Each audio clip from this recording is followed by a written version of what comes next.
Swiss महिला से सामूहिक बलात्कार के मामले में मध्य प्रदेश की दतिया की अदालत ने 6 आरोपियों को उम्र कैद की सजा सुनाई।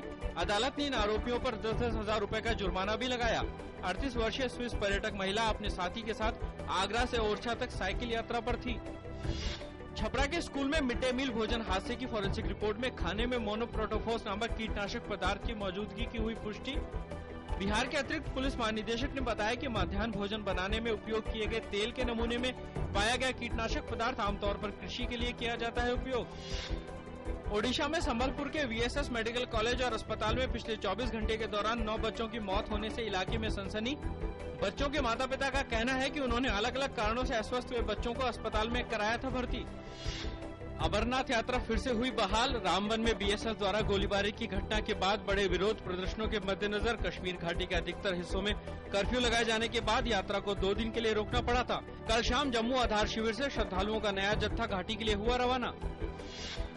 आंध्र प्रदेश के पूर्वी गोदावरी जिले के डोलेश्वरम बैराज में गोदावरी नदी के जलस्तर में चिंताजनक रूप से हुई बढ़ोतरी के बाद 1300 लोगों को सुरक्षित स्थानों पर किया गया स्थानांतरित। गोदावरी नदी का पानी बढ़ने के बाद राज्य में बाढ़ का अलर्ट जारी किया गया। लगातार वर्षा के कारण 200 से अधिक गांव अब भी पानी में डूबे। पश्चिम बंगाल के जलपाईगुड़ी में आज सुबह एक पुलिस वैन की सामने से आ रहे ट्रक से हुई टक्कर। भीषण हादसे में 7 पुलिसकर्मियों की मौत। इराक की राजधानी बगदाद और उसके आसपास का इलाका कल बम धमाकों से गूंजा। राजधानी में कल सिलसिलेवार 12 कार बम विस्फोट सहित 13 धमाके हुए, जिसमें कम से कम 65 लोग मारे गए और 200 के करीब हुए घायल। मिस्र में पूर्व राष्ट्रपति मोहम्मद मुर्सी के तख्ता पलट के वक्त निलंबित किए गए संविधान में संशोधन के लिए विशेषज्ञों की एक समिति गठित की गई। यह समिति आज से अपना काम शुरू कर देगी। इस 10 सदस्यीय समिति में 4 प्रोफेसर और 6 जज हैं।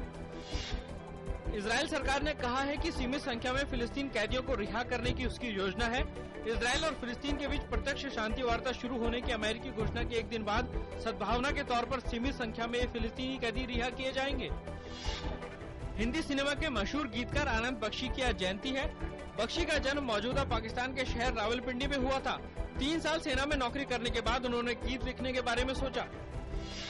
विश्व तीरंदाजी प्रतियोगिता की रिकर्व श्रेणी में भारतीय महिला तीरंदाज टीम फाइनल में पहुंची। आज भारत का मुकाबला चीन से होगा।